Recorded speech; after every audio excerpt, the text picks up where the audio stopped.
Previous lecture में हमने गोलीय विपंतन के बारे में अध्ययन किया था। आज हम गोलीय विपंतन को कम करने की विधियों के बारे में अध्ययन करेंगे। गोलीय विपंतन किसे कहते हैं? लेंस द्वारा एक बिंदु वस्तु का बिंदु प्रतिबिंब न बन पाना गोलीय विपंतन कहलाता है। इसमें जो मुख्य अक्ष के पास की जो किरणें होती है, जिन्हें कौन सी किरण कहते हैं अपन? उपाक्षी किरणें।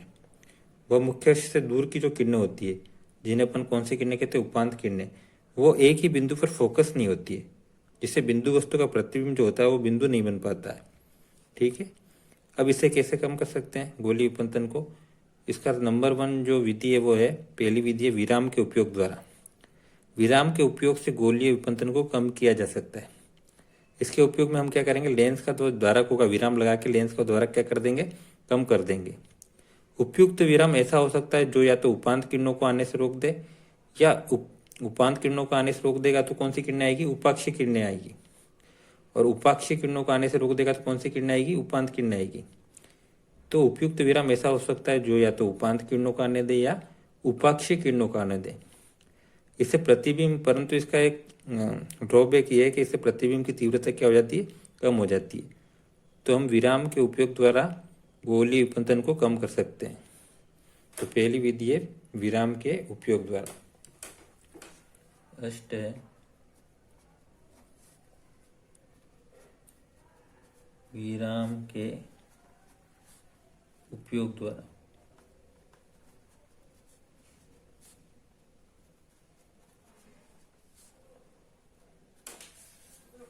ठीक है, विराम के उपयोग से गोलीय विपंतन को कम किया जा सकता है।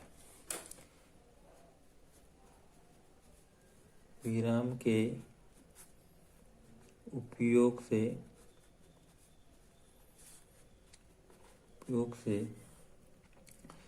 गोलीय विपंतन को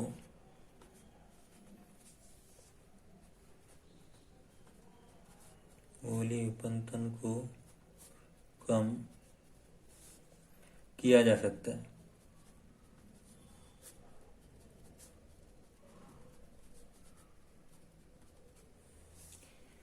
इसके उपयोग से लेंस का द्वारक क्या हो जाता है?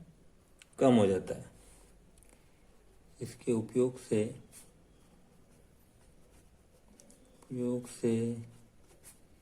लेंस का द्वारक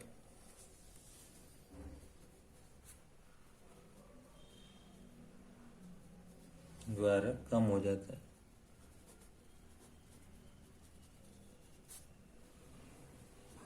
हम लेंस के द्वारक के आगे क्या करेंगे? कुछ स्टॉप लगा देंगे, जिससे क्या होगा? या तो वो उपांत किरणों को आने देगा या उपाक्षी किरणों को आने देगा, जिससे अपना प्रतिबिंब जो बनेगा, ठीक है, इससे क्या होगा? एक ही बिंदु पर फोकस होगा और प्रतिबिंब क्या बनेगा? बिंदु वस्तु का प्रतिबिंब भी क्या बन जाएगा? बिंदु बन जाएगा। तो उपयुक्त विराम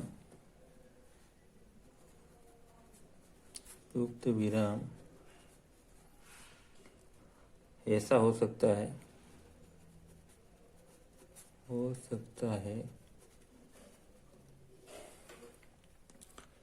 जो या तो उपांत किरणों को आने दे या उपाक्षी किरणों को आने दे। जो या तो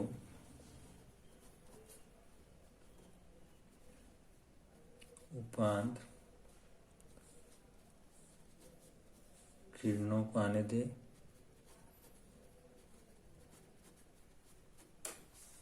या उपाक्षी किरणों को आने दे।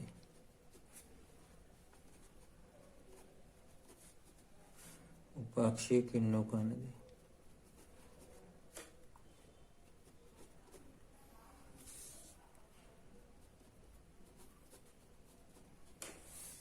ठीक है, परंतु इसमें प्रतिबिंब की तीव्रता क्या हो जाती है? कम हो जाती है। परंतु इससे प्रतिबिंब की तीव्रता कम हो जाती है।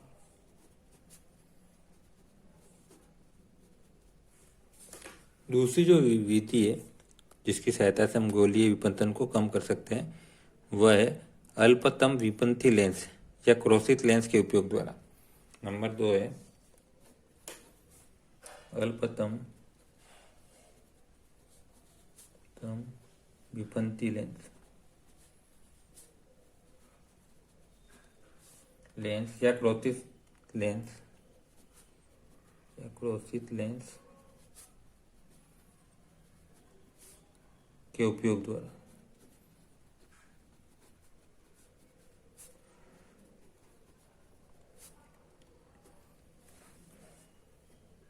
इसमें ऐसे लेंस जिसके वक्र पृष्ठों की वक्रता त्रिज्याओं का अनुपात 1:6 हो तथा लेंस के पदार्थ का अपवर्तनांक 1.5 हो, अल्पतम विपंती लेंस या क्रोसित लेंस कहलाता है। ठीक है, कौन सा लेंस होता है जिसमें पृष्ठों की वक्रता त्रिज्याओं का अनुपात 1:6 हो तथा लेंस के पदार्थ का अपवर्तनांक जो होता है, ठीक है, वो 1.5 हो, अल्पतम विपंती लेंस या क्रोसित लेंस कहलाता है। ठीक है, इसमें क्या करते हैं, सामान्यतः लेंस का जो अधिक वक्र पृष्ठ होता है उसको आपतित प्रकाश जो होता है उसके सम्मुख रखते हैं। ठीक है, आपतित प्रकाश जो भी अक्ष के अधिक समांतर हो उसके सामने कौन सा जो वक्र पृष्ठ अधिक होता है ना, अधिक वक्र पृष्ठ वक्र भाग होता है उसको रखेंगे। ठीक है, इससे क्या होता है, लेंस के दोनों पृष्ठों द्वारा जो विचलन होता है वो एक सा होता है। ठीक है, और उपाक्षीय तथा उपांत प्रकाश किरणें अल्पतम गोलीय विपंतन के साथ फोकस होती है, परंतु ये लेंस है वो गोलीय विपंतन को पूर्ण रूप से समाप्त नहीं कर सकता है। तो दूसरी विधि है अल्पतम विपंती लेंस या क्रोसित लेंस के उपयोग द्वारा। ऐसे लेंस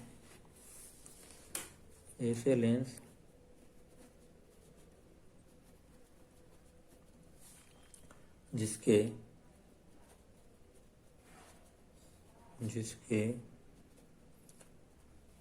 पृष्ठों की वक्रता त्रिज्याओं का अनुपात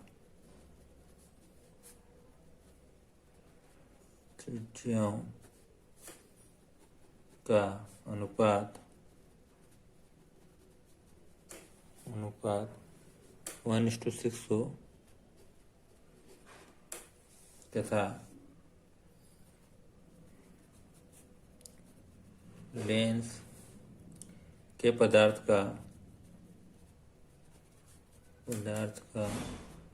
अपवर्तनांक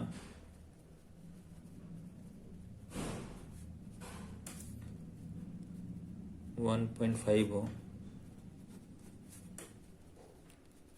अल्पतम विपंती लेंस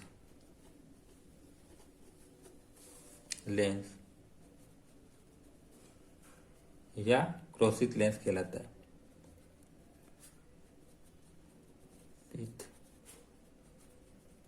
लेंस कहलाता है। ठीक है, ऐसे लेंस के दोनों पृष्ठों द्वारा उत्पन्न विचलन एक सा होता है। ऐसे लेंस के दोनों पृष्ठों द्वारा उत्पन्न विचलन एक सा होता है।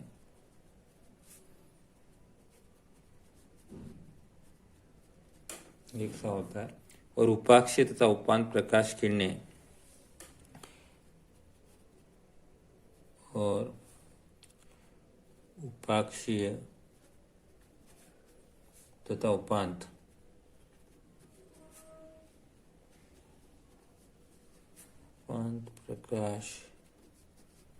प्रकाश किरणें अल्पतम गोलीय विपंतन के साथ फोकस होती है।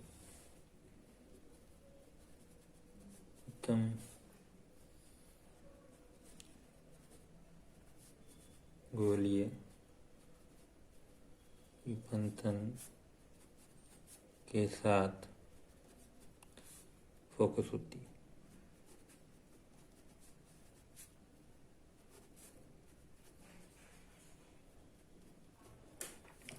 इस विधि में जो गोलीय विपंतन होता है उसको हम पूर्ण रूप से समाप्त नहीं कर सकते।